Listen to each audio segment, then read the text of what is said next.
Después de 9 años viviendo bajo mi techo, mi yerno y mi hija ganaron 82 millones en la lotería. Al amanecer del día siguiente, él lanzó mis maletas al portal y gritó: «Ya no dependemos de ti, vieja. Búscate un asilo y desaparece». Yo respiré hondo y contesté con calma: «Seguro que revisaste quién firmó el billete. Quédate conmigo hasta el final y dime en los comentarios desde qué ciudad de España me estás viendo. Así sabré hasta dónde llega esta historia». Me llamo Dolores, tengo 66 años y vivo en Bilbao. Jamás imaginé que acabaría siendo expulsada de la vivienda que había cuidado durante décadas, justo después de que mi hija y su marido se volvieran millonarios de la noche a la mañana. Era un jueves frío de febrero cuando escuché los gritos de Marcos desde el salón. No era raro oír discusiones, pero esta vez había un tono distinto, como de euforia desbordada. «Ainhoa, ven rápido». Su voz retumbaba como un trueno. Los pasos de mi hija resonaron por el pasillo, seguidos de un silencio espeso. De pronto, estallaron carcajadas y exclamaciones entrecortadas. Marcos agitaba un papel con las manos temblorosas, mientras Ainhoa repetía como una niña: «No me lo creo, no me lo creo». Me asomé discretamente desde el pasillo y vi el cartón entre sus dedos. Lo reconocí al instante, era el mismo boleto que yo había comprado en la administración del barrio, con los números que llevaba jugando más de 15 años, los que correspondían a los cumpleaños de mis padres y de mis hijos. 82 millones, gritaba Ainhoa con los ojos desorbitados. «Esto nos cambia la vida», añadió Marcos, apretando el móvil contra su oreja, mientras verificaba los números en la web oficial. Me quedé helada. Ese décimo había descansado la noche anterior sobre la mesa de la cocina junto a mis gafas y mi rosario. Ainhoa, al ver mi sombra en el marco de la puerta, murmuró con frialdad: «Ese billete estaba aquí. Ahora es nuestro». Esa misma tarde, mientras yo preparaba un caldo, en la vieja olla de hierro, escuché a Marcos hablando con la administración de loterías para iniciar los trámites. Bajó la voz cuando me vio, pero alcancé a oír: «Sí, está todo en regla, aunque necesito confirmar a nombre de quién aparece». Durante los días siguientes la casa se llenó de planes ajenos a mí. Hablaban de chalets en la costa, coches de alta gama, vacaciones en Cancún.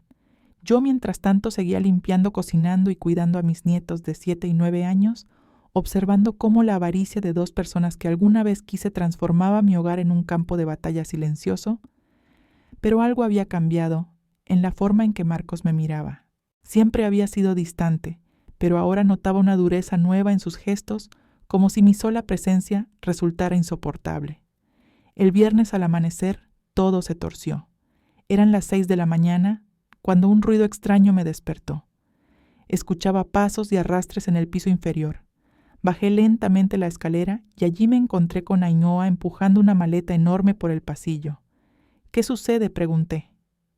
Ella ni siquiera levantó la vista. «Empaca tus cosas, Dolores. Hoy te marchas». Me quedé helada. «¿Cómo que me marcho? Ya no necesitamos tu ayuda», contestó con una sonrisa envenenada. «Ahora somos millonarios. No queremos que una vieja amargada siga viviendo gratis en esta casa». Sus palabras fueron como un bofetón. «Esta vivienda es mía, Ainhoa. Yo la compré cuando vosotros os quedasteis sin piso». «Era tuya», me corrigió con frialdad. «Marcos y yo hemos decidido que es hora de que busques otro lugar. Seguro que hay residencias agradables en Bilbao». En ese momento mi hija apareció en la escalera. Tenía una expresión tensa, como atrapada entre la culpa y la determinación. «Mamá», dijo sin mirarme directamente. «Ainhoa tiene razón. Ya somos independientes. Es hora de que cada uno viva su vida». Me quedé sin palabras. Después de 9 años cuidando de ellos, cocinando, limpiando y criando a mis nietos, me echaban de la casa como si fuera un estorbo. «Pero Ainhoa, soy tu madre. Esta casa está a nombre de los 3», interrumpió ella. «Y como somos mayoría, hemos decidido que te vayas». Subió a mi cuarto y empezó a bajar mis cosas. Mis vestidos, mis álbumes de fotos, mis libros gastados por el tiempo. Todo fue arrojado por la ventana mientras los vecinos observaban la escena con incredulidad. «Ainhoa, basta», intentaba detenerla Marcos, aunque sin convicción. Ella gritaba hacia la calle: «Ya no necesitamos la caridad de nadie. Somos millonarios. Esta mujer puede irse a morir a un asilo». Cada palabra me atravesaba como un cuchillo. Mis nietos lloraban en el umbral sin comprender por qué su abuela estaba siendo expulsada. Mi hija permanecía inmóvil junto a la puerta, con las manos en los bolsillos, incapaz de detener a su pareja. Recogí mis pertenencias del jardín con la poca dignidad que me quedaba. Algunos vecinos murmuraban y otros se ofrecieron a ayudarme, pero yo solo quería salir de allí lo antes posible. Metí mis maletas en el taxi que había llamado. En ese instante, Ainhoa bajó con una sonrisa cruel, como si disfrutara de aquella despedida forzada. «Espero que aprendas a valorar todo lo que hicimos por ti durante estos años», me dijo Ainhoa con una dulzura fingida. «Te dimos un techo cuando estabas sola. La miré largo rato.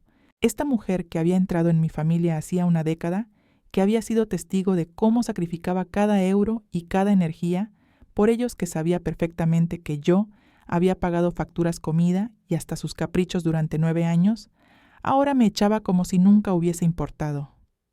A Ainhoa le respondí finalmente justo antes de cerrar la puerta del taxi. «¿Has leído el nombre que figura en ese billete?» Vi cómo su sonrisa se deshacía por un instante antes de recomponerse. «No sé de qué hablas, vieja», replicó con frialdad. Pero yo ya había visto en sus ojos ese destello de confusión. Y mientras el taxi se alejaba de la casa donde había criado a mis hijos y a mis nietos, sonreí por primera vez en mucho tiempo. Ainhoa y Marcos acababan de cometer el error más grande de sus vidas. El piso que encontré esa misma tarde era deprimente. Un estudio diminuto en el tercer piso de un bloque antiguo, con humedad en las paredes, y el olor constante a bacalao de la taberna del Bajo. Era lo único que podía permitirme con mis escasos ahorros. Me senté en una silla de madera desvencijada que la casera había dejado allí, y por primera vez en años lloré. No por pena, sino por rabia. Rabia contra mí misma, por haber sido tan ingenua, por haber creído que el amor de una madre sería suficiente escudo. ¿Cómo había llegado a este punto? Todo comenzó 10 años atrás, cuando mi hija me presentó a Marcos. Él tenía entonces 27 años, era simpático trabajador y parecía adorarla. Yo acababa de perder a mi marido Julián tras 41 años de matrimonio. En aquel tiempo, Ainhoa era lo único que me quedaba cerca. Al inicio, Marcos fue encantador conmigo. Me llamaba Ama Dolores con cariño vasco y me traía pan recién hecho de la panadería de su barrio. Decía que nunca había sentido una familia tan cercana. Yo me ablandaba con esos gestos. Después de años sintiéndome invisible, alguien parecía valorar mi compañía. 2 años después, se casaron en una ceremonia sencilla en la parroquia de Deusto. Marcos insistió en ahorrar para su viaje de novios, y como siempre, yo corrí con la mayor parte de los gastos, flores, banquete y hasta el vestido. Quería ver feliz a mi hija. Los problemas llegaron poco a poco. Marcos empezó a hacer comentarios sobre mi casa. «Es demasiado grande para ti sola, Ama Dolores. ¿No te da miedo vivir en tantas habitaciones vacías?» Yo suspiraba y le respondía: «Quizás sí, pero aquí viví mi vida con Julián. Aquí creciste tú, Ainhoa. Cada rincón guarda recuerdos». «Los recuerdos no necesitan tanto espacio», replicó él con una sonrisa que entonces me pareció inofensiva. «Podríais vender esta casa y comprar algo más pequeño, quizá un piso cómodo en el casco viejo», me sugirió Marcos más de una vez. Yo no quería desprenderme de la vivienda que Julián y yo habíamos levantado con tanto sacrificio. Sin embargo, cuando mi hija Ainhoa perdió su empleo en la clínica dental y pocos meses después de la boda, Marcos fue despedido de la fábrica por recortes presupuestarios, la situación dio un giro brusco. Llegaron una noche de jueves con 2 maletas y los ojos vidriosos. «Ama, hemos perdido el piso de alquiler», me dijo Ainhoa, sin mirarme directamente. «Este mes no pudimos pagar». «Es solo algo temporal», añadió Marcos con prisa. «Solo hasta que encontremos trabajo de nuevo». Les ofrecí la habitación de invitados pensando que sería cuestión de semanas. Pero lo temporal se convirtió en meses y los meses en años. Cada vez que insinuaba que quizá era hora de buscar su propio lugar, surgía una nueva excusa. Primero fue el embarazo de Ainhoa, después la necesidad de ahorrar para el segundo niño, más tarde los estudios de Marcos, para obtener un certificado de soldador especializado.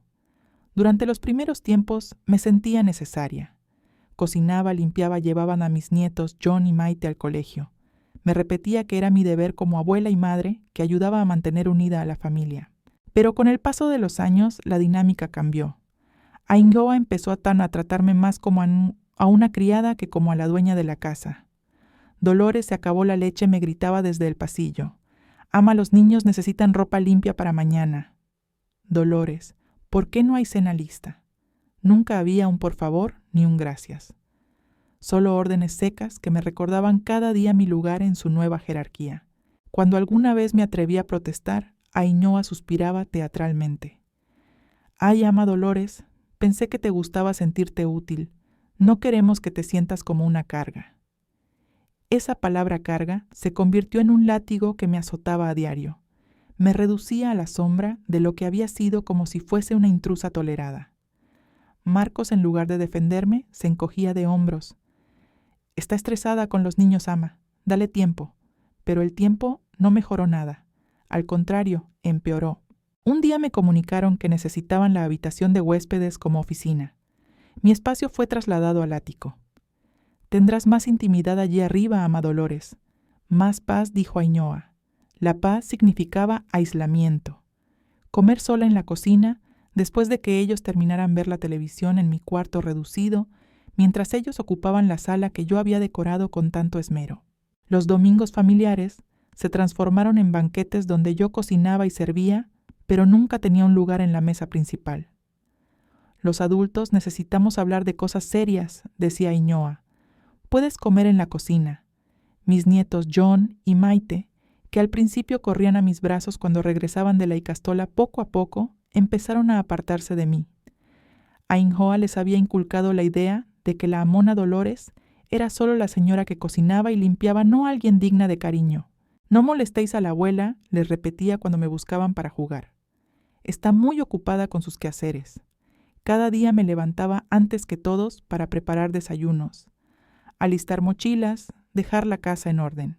Me acostaba la última, fregando platos, barriendo la cocina, organizando el día siguiente. 9 años. 9 años viviendo como una criada en mi propio hogar, pagando facturas con mi pensión de maestra jubilada y los ahorros que Julián y yo habíamos reunido con tanto esfuerzo. 9 años convenciéndome de que aquello era normal, que se trataba de amor familiar. Hasta que apareció el billete de lotería. Ahora sentada en este estudio oscuro, rodeada de las pocas cosas que Ainhoa no había destrozado al tirarlas por la ventana, comprendía la verdad. No había sido generosa, había sido ingenua, no había sido una amona cariñosa, había sido una víctima. Y Ainhoa, la mujer que me llamaba ama Dolores, cuando necesitaba algo, había mostrado por fin su verdadero rostro. Pero ignoraba un detalle crucial: el billete premiado llevaba mi nombre escrito en la parte trasera con mi letra firme, como todos los que había comprado durante más de 20 años. Aunque ella y Marcos hubieran celebrado su supuesta buena suerte, muy pronto descubrirían que la suerte cambia de manos rápido, sobre todo cuando nunca te perteneció. Una semana después de mi expulsión, me desperté con el insistente timbre del teléfono. Eran las 7 de la mañana. Nadie tenía mi nuevo número, salvo la oficina de asistencia social donde había notificado mi cambio de domicilio. La señora Dolores Echevarría, preguntó una voz cordial y profesional. Sí, soy yo, respondí con el corazón acelerado. Habla Javier Urquiza del bufete Urquiza y Asociados. Estamos representando sus intereses en relación con la Lotería Nacional.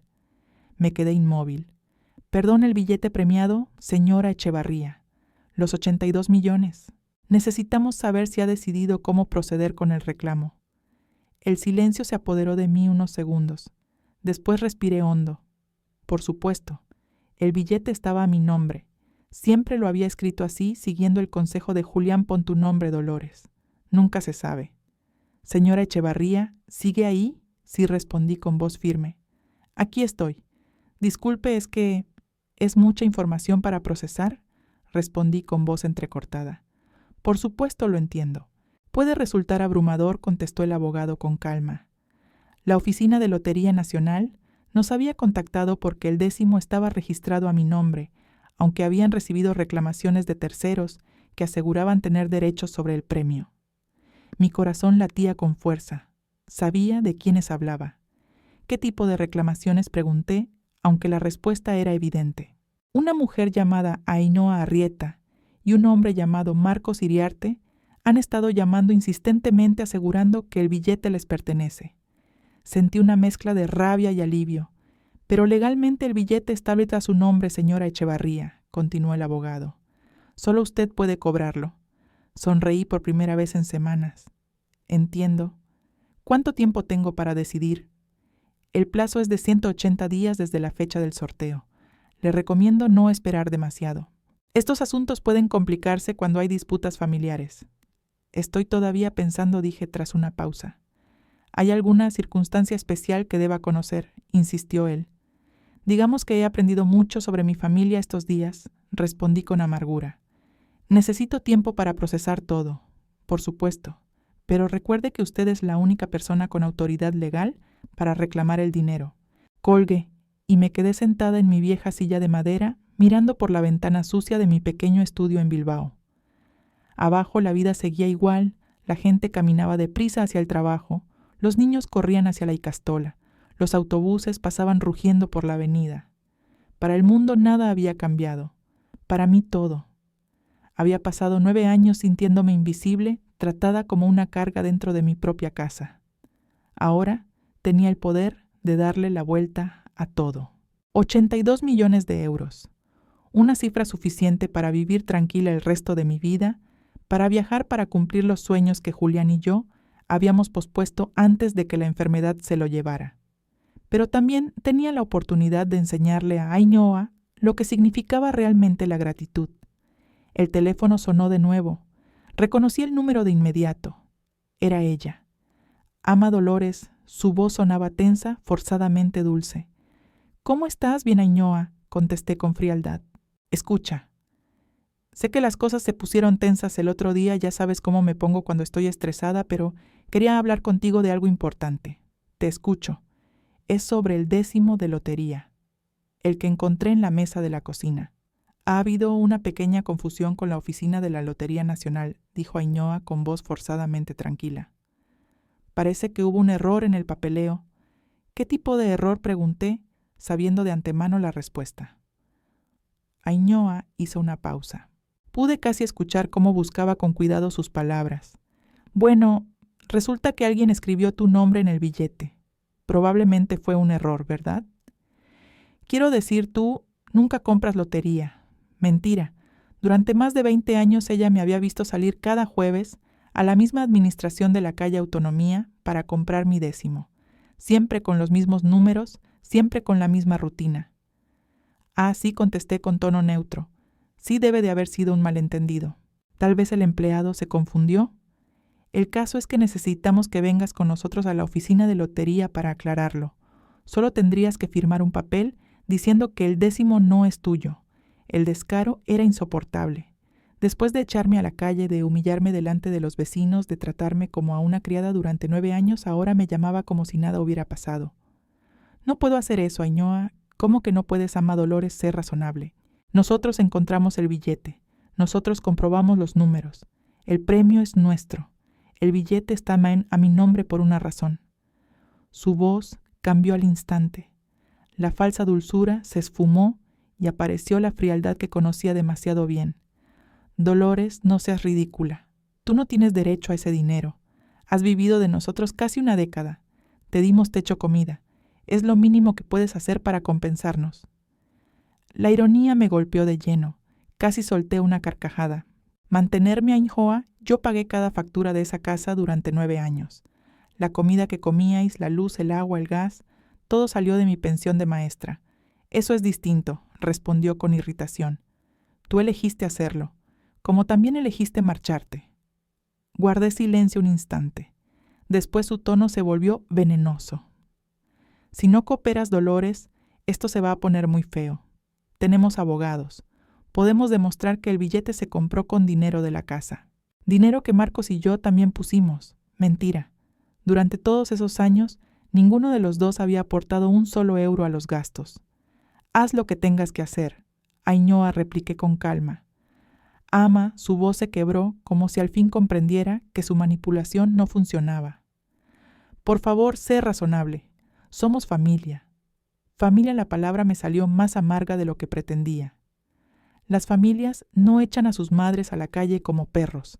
Las familias no arrojan las pertenencias de una anciana por la ventana para que los vecinos murmuren.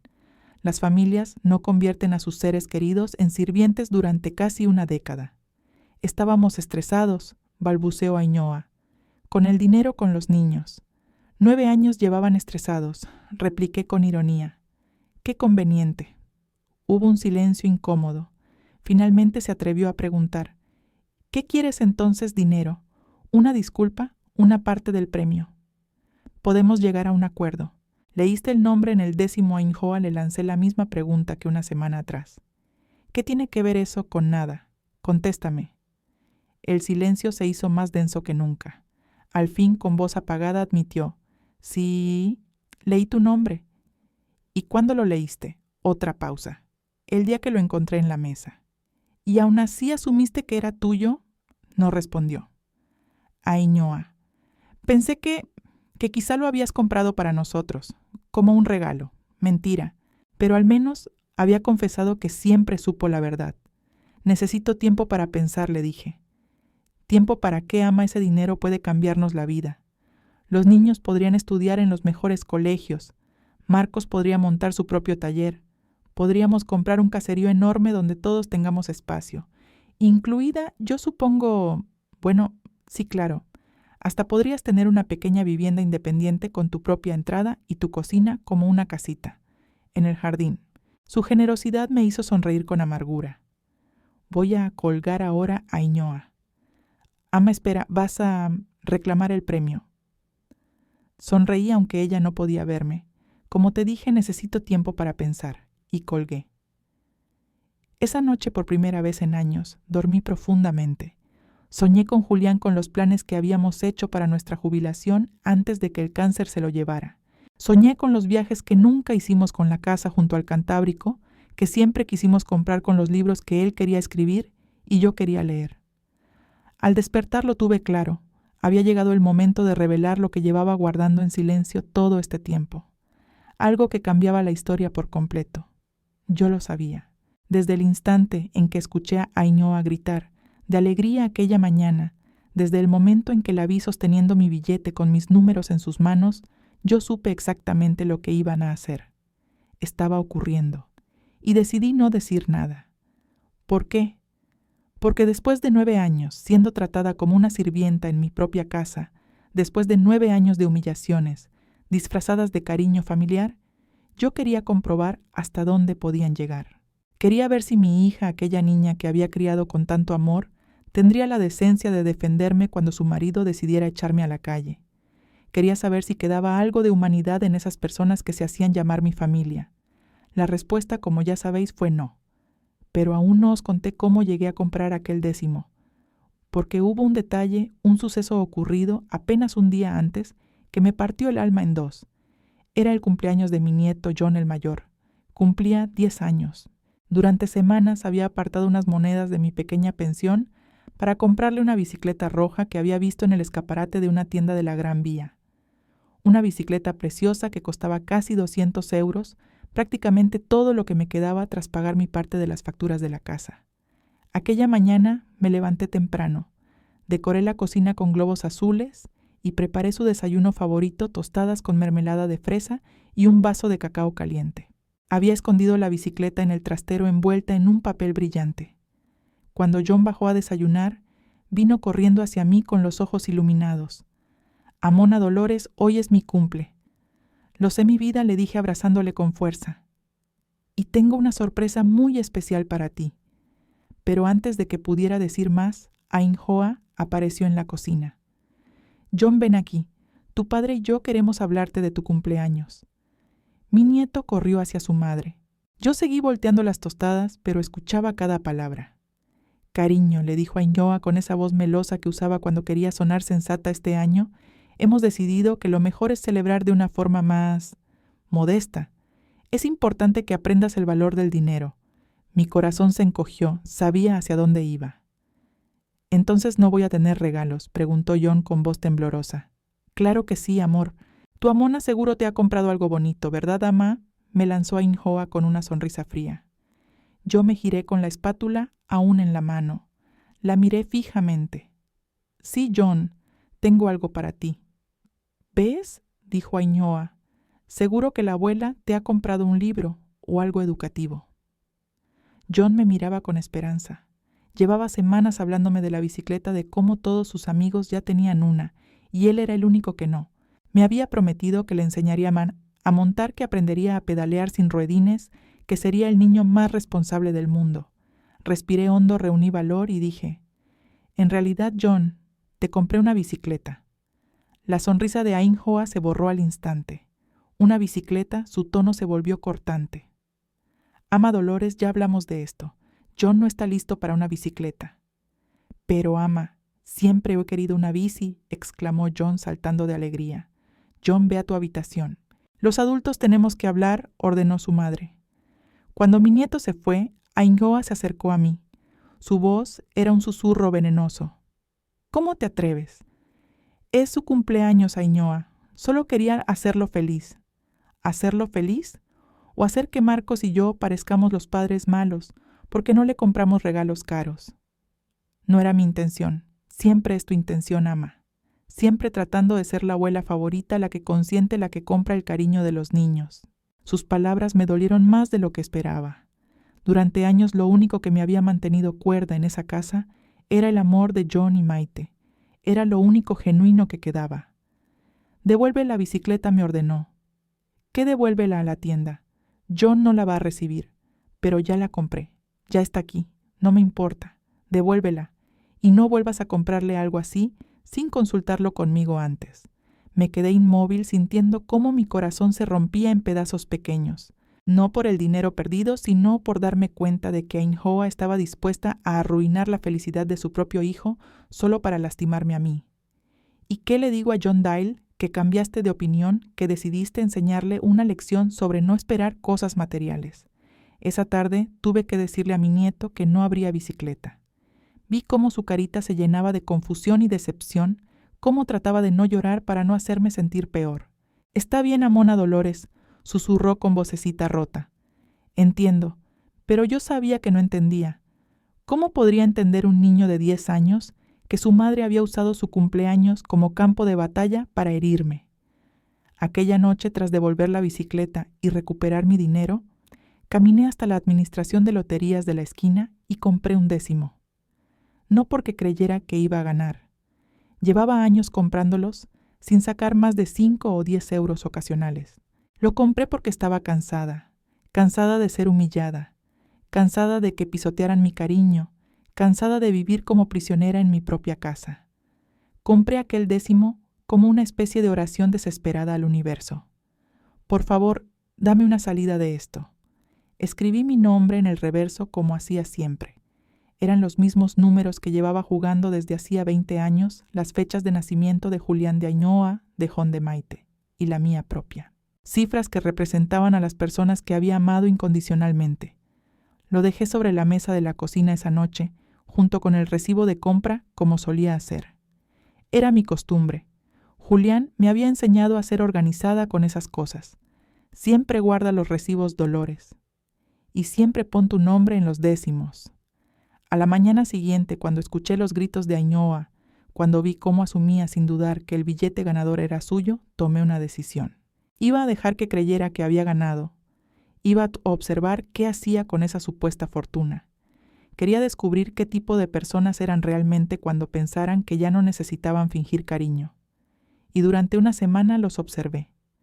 Los escuché hacer planes para gastar dinero que no les pertenecía. Los vi celebrar una victoria construida sobre mi espalda.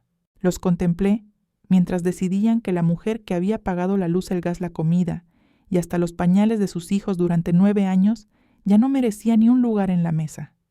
Pero lo que más me dolió fue ver a Ainhoa, mi propia hija, guardar silencio cuando Marcos me humillaba. Ver cómo asentía cuando él dijo que era hora de que me fuera. Ver cómo recogía mis cosas del jardín sin decir una palabra en mi defensa. En ese momento, sentada en el taxi, que me alejaba de la casa donde había criado a mi hija, donde había cuidado de mis nietos, donde había invertido casi una década de mi vida intentando mantener unida a la familia, comprendí que mi experimento había terminado. Había descubierto exactamente quiénes eran esas personas. Y ahora era hora de que ellos descubrieran quién era yo realmente. Aquella noche, en mi diminuto piso alquilado de la calle Hurtado de Amézaga, saqué el recibo de compra del 10º. Estaba arrugado, pero seguía siendo legible la fecha, la hora, la administración de loterías y mi firma en la parte inferior. Toda la evidencia necesaria para demostrar que el billete era mío. Pero no iba a usarla todavía. Primero quería ver hasta dónde serían capaces de llegar para quedarse con algo que nunca les perteneció. Quería comprobar si les quedaba alguna gota de conciencia, porque si había algo que Julián siempre me había enseñado era esto. Dolores, antes de tomar una decisión importante, dale a la gente la oportunidad de hacer lo correcto. Algunos te sorprenderán. Así que esperé y observé. Les di todas las oportunidades posibles para demostrar que merecían mi perdón. Pero como ya visteis en aquella llamada con Ainhoa, y como comprobaríais en los días siguientes, estas personas no tenían ninguna intención de hacer lo correcto. Su único plan era tomar todo lo que pudieran y aplastar a cualquiera que se interpusiera en su camino, incluso si esa persona era la madre y amona que había sacrificado todo por ellos. Era hora de que aprendieran una lección que debería haberles dado hace mucho tiempo. Las acciones tienen consecuencias, y hay heridas que no se curan con disculpas vacías. Los días siguientes fueron como contemplar un castillo de naipes derrumbarse en cámara lenta. Desde mi modesto estudio de la calle Hurtado de Amézaga, observaba todo desarrollarse tal y como había imaginado. Ainhoa y Marcos habían empezado a gastar el dinero antes incluso de tenerlo legalmente en sus manos. La arrogancia los había cegado por completo. El jueves por la mañana, apenas 2 días después de aquella conversación telefónica, recibí una llamada de mi vecina de toda la vida, Marisa. «Dolores, tienes que ver lo que está pasando en tu antigua casa», me dijo agitada. «Hay camiones de muebles por todas partes». Me acerqué a la ventana y, aunque estaba sucia y empañada, podía ver a lo lejos una congestión inusual en dirección a mi viejo barrio. Marisa tenía razón. Camiones de muebles sí, y no solo eso. Ayer llegó un BMW negro reluciente. Esta mañana vi un Mercedes en la entrada. Ainhoa se pasea por el jardín delantero como si fuera la reina de Indauchu. Marisa llevaba 15 años siendo mi amiga. Había sido testigo de cómo me trataban en mi propia casa y, aunque nunca lo dijo abiertamente, siempre supe de su desaprobación silenciosa. ¿Y Marcos? ¿Y los niños?, pregunté. Los pequeños parecen confundidos. Ayer Maite me preguntó por ti cuando la vi salir del colegio. Le dije que estabas bien, pero se veía tristísima. Marisa hizo una pausa.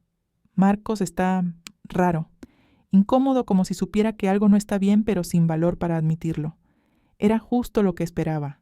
Marcos siempre había sido débil para enfrentarse a Ainhoa, pero no era completamente tonto. En el fondo, debía de saber que aquello estaba mal. Y Ainhoa, insistí.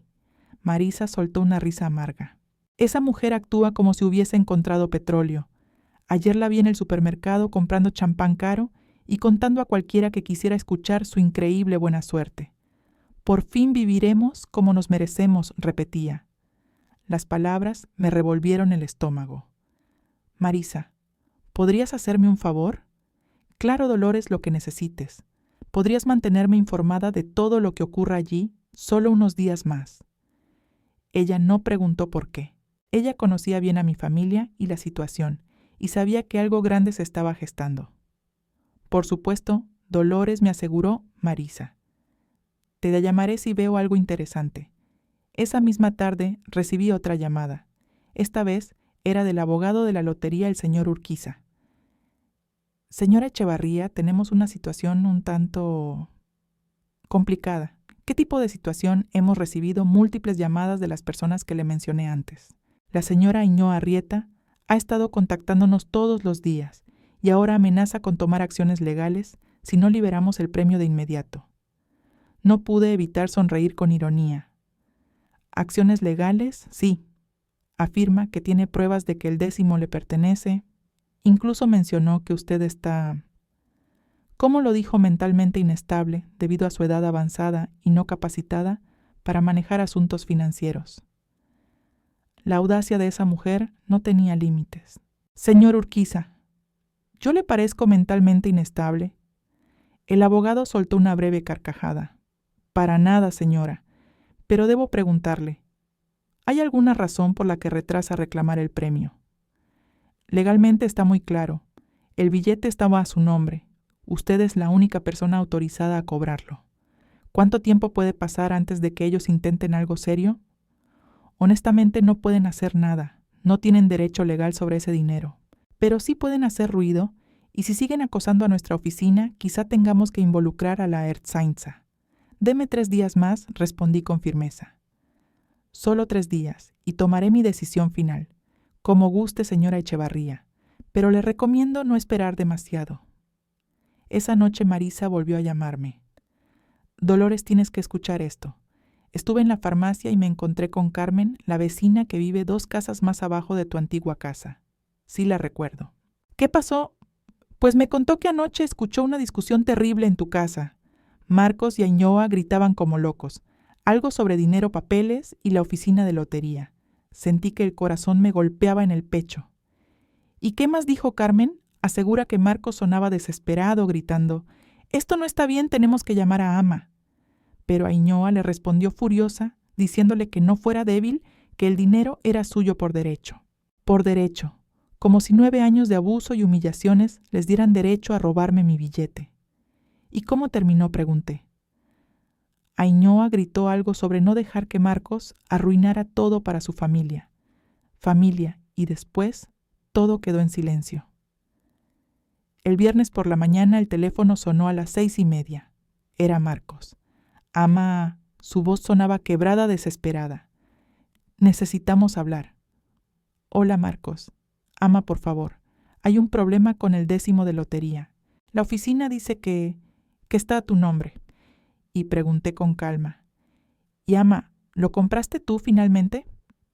Después de 2 semanas, por fin me hacía la pregunta correcta. Sí, Marcos, lo compré yo. Un silencio largo y pesado se extendió al otro lado de la línea. ¿Por qué no dijiste nada? ¿Por qué no me preguntaste nada?, balbuceó. ¿Y tú? ¿Por qué no me preguntaste a mí antes de gastar lo que no era tuyo? Él respiró hondo, nervioso. Ama, esto es un desastre. Ya gastamos dinero. Compramos muebles nuevos, un coche. Hasta les dijimos a los críos que nos mudaríamos a una casa grande. Y el dinero no está en nuestra cuenta. La oficina dice que solo tú puedes reclamarlo, porque solo yo puedo hacerlo, Marcos. Es mi billete. Pero, Ama, pensamos... Ainhoa dijo que... ¿Qué dijo exactamente Ainhoa? La pausa fue larga. Podía escuchar cómo mi yerno buscaba una excusa, una manera de justificar lo injustificable. Ella dijo que lo habías comprado para nosotros. Como un regalo. Marcos, contesté con dureza, en 9 años viviendo en esa casa. ¿Cuándo exactamente les regalé algo de 200 euros, mucho menos de 82 millones? No hubo respuesta. Ama, por favor, estamos en un lío. Debemos dinero por las cosas que compramos. Si no reclamo pronto querrás decir lo corregí. Es mi premio. Pero somos familia, susurró. Familia. ¿Dónde estaba esa familia cuando me echaron a la calle?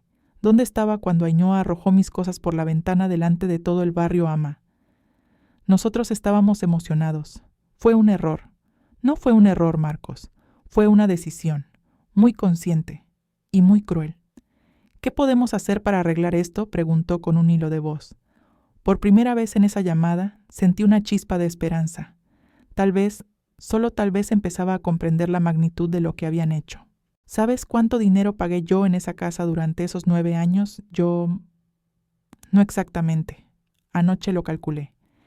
Entre comida, luz, gas, reparaciones y los gastos de John y Maite, salieron unos 120.000 euros de mi pensión y mis ahorros. El silencio fue absoluto. 120.000 euros, repetí con calma, de una mujer que, según vosotros, vivía de vuestra caridad. Marcos, ¿y en todos esos años alguna vez te pedí dinero? ¿Alguna vez los hice sentir como una carga? ¿Alguna vez los traté como ustedes me trataron a mí? No, susurró. Exacto. ¿Qué quieres que hagamos?, preguntó al fin con voz rota.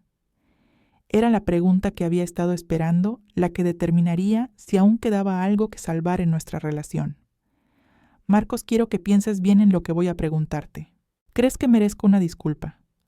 Hubo una pausa tan larga que pensé que había colgado. Sí, Ama, mereces una disculpa. Muchas disculpas. ¿Y crees que Ainhoa también me debe una disculpa? Otro silencio incómodo. Sí. ¿Y crees que la manera en que me trataron estuvo mal? Sí, Ama, estuvo muy mal. Sentí algo aflojarse en mi pecho. No era suficiente, pero era un comienzo. Marcos, yo voy a reclamar mi premio. Ese dinero es mío y haré con él lo que me parezca. Entiendo, pero antes de tomar cualquier decisión sobre vosotros, necesito que tanto tú como Ainhoa vengáis aquí a mi apartamento. Quiero que veáis cómo estoy viviendo, gracias a vuestras decisiones. Por supuesto, Ama. ¿Cuándo? Mañana a las 2 de la tarde. Ahí estaremos. Y Marcos, más os vale venir preparados para decir la verdad, toda la verdad, porque después de mañana no habrá más oportunidades. Cuando colgué, me quedé sentada en mi vieja silla mirando por la ventana empañada de aquel estudio miserable. Mañana sería el momento de la verdad. Mañana sabría si aún había algo rescatable en la relación con mi yerno. De Ainhoa, en cambio, ya no esperaba nada. El castillo de naipes se tambaleaba justo como había planeado. El sábado a las 2 en punto, escuché pasos en la escalera de madera que llevaba a mi apartamento. Pasos lentos, pesados, como de personas que caminaban hacia su propia ejecución. Marcos llegó primero. Se veía demacrado con profundas ojeras y la ropa arrugada. Cuando cruzó la puerta y observó las condiciones en que vivía su rostro, se descompuso. «Dios mío, Ama», murmuró mirando la cama individual contra la pared, la mancha de humedad en el techo, la mesa coja y la silla desvencijada. «¿Has estado aquí todo este tiempo?» 2 semanas, respondí con calma. 5 minutos después, apareció Ainhoa. Entró con esa expresión de superioridad tan conocida, pero pude ver cómo sus ojos recorrían la habitación con rapidez, evaluando, calculando. También ella se dio cuenta de la crudeza del lugar. «Bueno», dijo al fin con voz forzadamente alegre. «Esto es acogedor», dijo Ainhoa con una sonrisa nerviosa, sentándose en el borde de mi cama, la única superficie libre, además de la vieja silla de madera. Marcos se quedó de pie junto a la puerta como si en cualquier momento quisiera salir corriendo. «Quiero que sepáis», comencé con voz serena, «que ayer por la tarde fui a la oficina de Lotería Nacional y reclamé mi premio». El rostro de Ainhoa se iluminó de inmediato. «Perfecto. ¿Cuándo podemos ir al banco para...?» «El dinero está en mi cuenta», la interrumpí. «Solo en mi cuenta». Su sonrisa se desvaneció en un instante. «Por supuesto», dijo Marcos rápidamente. «Es tu dinero, Ama, pero pensamos que quizá podríamos llegar a un acuerdo familiar». Un acuerdo familiar. Me levanté despacio de la silla, sintiendo una calma extraña pero poderosa. Marcos, durante 9 años fui yo la única que hizo acuerdos familiares. Acordé pagar las facturas cuando no teníais trabajo. Acordé cuidar a John y Maite cuando necesitabais tiempo libre. Acordé cocinar, limpiar y mantener la casa mientras vosotros buscabais vuestro camino en la vida. Ama, nosotros agradecemos todo lo que... No, mi voz sonó más fuerte de lo que esperaba. No me vengáis con agradecimientos ahora. Esas palabras no significan nada después de lo que hicisteis. Ainhoa se removió inquieta en la cama. Dolores, sé que las cosas se pusieron tensas, pero ahora podemos empezar de nuevo. Con el dinero del premio podríamos comprar una casa enorme donde todos vivamos cómodamente. Ainhoa, ¿me escuchaste arrojar tus cosas por la ventana? No, pero... ¿Me escuchaste gritarte a los vecinos que te fueras a morir a un asilo?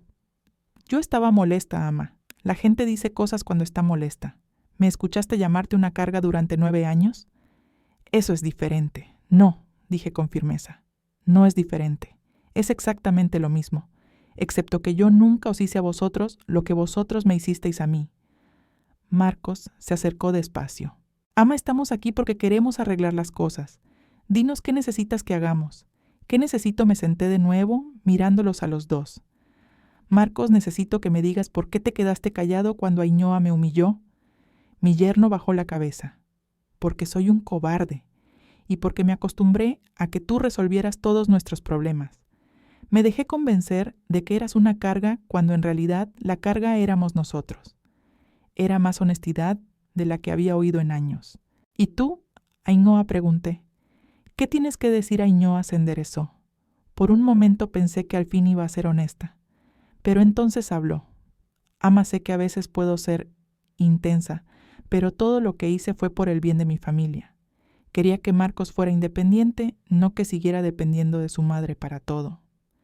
Mentiras hasta el final, puras mentiras. Ainhoa, dije con voz cansada, durante 9 años, tú dependiste de mí para absolutamente todo. Yo pagué tu comida, tu techo, tus facturas de luz y de agua. Yo cuidé de John y Maite mientras tú dormías hasta el mediodía. Yo limpié tu desorden, lavé tu ropa, preparé tus comidas. Eso fue tu elección, balbuceó. Basta, interrumpió Marcos de repente con un grito ahogado. Ainhoa, basta ya. Ella lo miró incrédula. Ama tiene razón, continuó él. Nosotros vivimos de ella durante años. No fueron favores ocasionales ni ayuda temporal. Fue ella quien nos mantuvo por completo. Marcos, no seas ridículo. Ridículo. Tú compraste un coche nuevo con dinero que no era nuestro. Llenaste la casa de muebles, hiciste reservas para vacaciones. Y cuando en la oficina de la lotería nos dijeron que el 10º no era nuestro, lo primero que hiciste fue gritar que mi ama estaba loca. Ainhoa se levantó bruscamente. No pienso quedarme aquí escuchando esto, Dolores. Si no vas a ser razonable, siéntate, le ordené. Algo en mi tono debió sorprenderla porque se sentó de inmediato. Voy a deciros exactamente lo que va a pasar. Me mudaré de este lugar miserable y me compraré una casa bonita en un barrio tranquilo lejos de aquí. Vi cómo los ojos de Ainhoa se encendían otra vez. Todavía pensaba que iba a incluirlos en mis planes. Marcos, dije volviéndome hacia él, si quieres mantener algún tipo de relación conmigo en el futuro, tendrás que ganártela. No con palabras, sino con acciones durante años. Haré lo que haga falta, ama. Empezando por esto, voy a darte dinero para cubrir las deudas que acumulasteis con vuestras compras absurdas. No porque lo merezcáis, sino porque no quiero que John y Maite sufran las consecuencias de vuestras decisiones. Marcos empezó a llorar. Gracias, ama, gracias. Pero escucha bien, ese dinero tiene condiciones. Número 1, tú y Ainhoa vais a divorciaros. El silencio fue ensordecedor. ¿Qué? Ainhoa se levantó de nuevo. Has escuchado bien. Marcos, si quieres mi apoyo, si quieres alguna posibilidad de reconstruir nuestra relación, tendrás que divorciarte de esta mujer.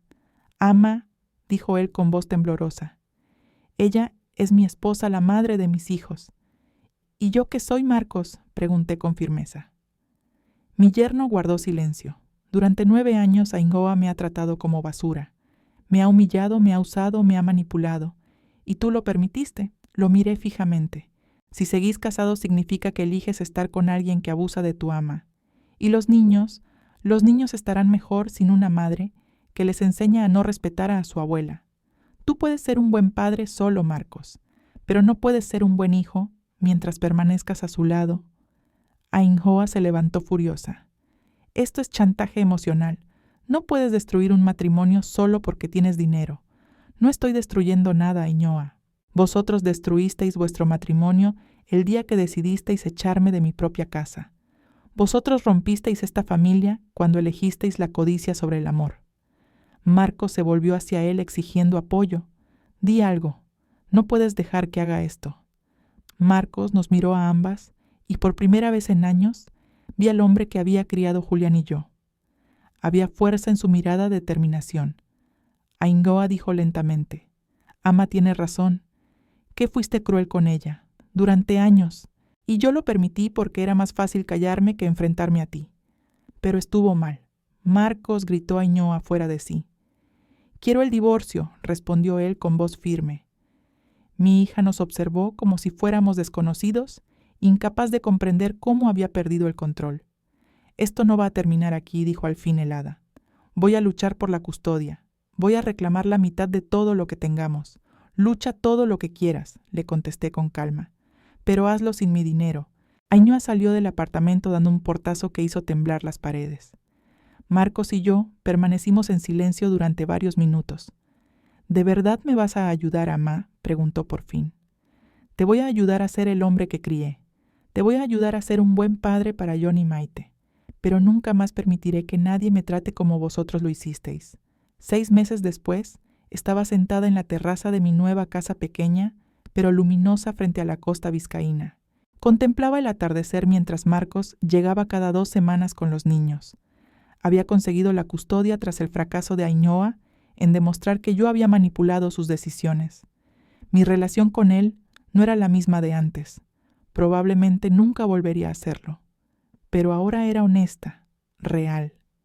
Y John por fin tenía su bicicleta roja, una bicicleta azul preciosa, que eligió ella misma cuando la llevé de compras para su 11º cumpleaños. Amona Dolores me dijo mientras me abrazaba con fuerza: ¿por qué Ama ya no vive con nosotros? Porque a veces los adultos toman decisiones que lastiman a las personas que aman, le respondí acariciándole el cabello. Y cuando eso pasa, tienen que vivir con las consecuencias. Tú nos perdonas a Aita y a mí. A ti no hay nada que perdonar, mi cielo. Y a tu padre, estamos trabajando en ello. Esa noche, mientras me preparaba para dormir en mi propia casa, en mi propia cama, rodeada de fotografías antiguas y libros que nunca antes había podido leer en paz, pensé en Julián. Mi esposo solía decirme que yo era demasiado generosa, demasiado dispuesta a sacrificarme por otros. Un día Dolores me dijo poco antes de morir: vas a tener que aprender a ponerte a ti misma primero. Me costó 66 años aprender esa lección, pero finalmente la entendí. Y esa noche, por primera vez en mucho tiempo, dormí sin tristeza, sin rencor, sin miedo. Solo con una certeza: había recuperado mi lugar. Si has llegado hasta aquí, gracias por haber escuchado mi historia. No fue fácil contarla, pero sentí que debía hacerlo. No por venganza, sino por todas esas personas que alguna vez se han sentido invisibles dentro de su propia familia. Por todas esas madres y abuelas que en silencio han dado todo hasta que un día se dieron cuenta de que se habían quedado sin nada. Mi nombre es Dolores Echevarría. Tengo 66 años y hoy vivo en paz. No por el dinero, ni por la casa, ni siquiera por el silencio de las noches. Vivo en paz porque por fin elegí respetarme a mí misma. Aprendí que no importa cuántas veces te hayan fallado, si aún te queda dignidad, aún puedes empezar de nuevo. A quienes están viendo esto, les pido algo muy sencillo. Deja un comentario si alguna vez has pasado por algo parecido, si alguna frase de mi relato te tocó el corazón. Suscríbete al canal y comparte esta historia con alguien que lo necesite. Puede que tú también estés siendo el ancla de una familia rota y no lo sabes. O quizás sí lo sabes, pero no te has atrevido a soltar. Y si te puedo dejar un consejo, es no confundas amor con aguantarlo todo. El amor verdadero no duele. El amor verdadero no exige tu silencio ni tu sacrificio eterno. A veces decir basta también es un acto de amor propio. Gracias por estar conmigo hasta el final. Y ahora dime tú, ¿desde qué ciudad me estás escuchando? ¿Te has sentido alguna vez como yo? Te leo en los comentarios.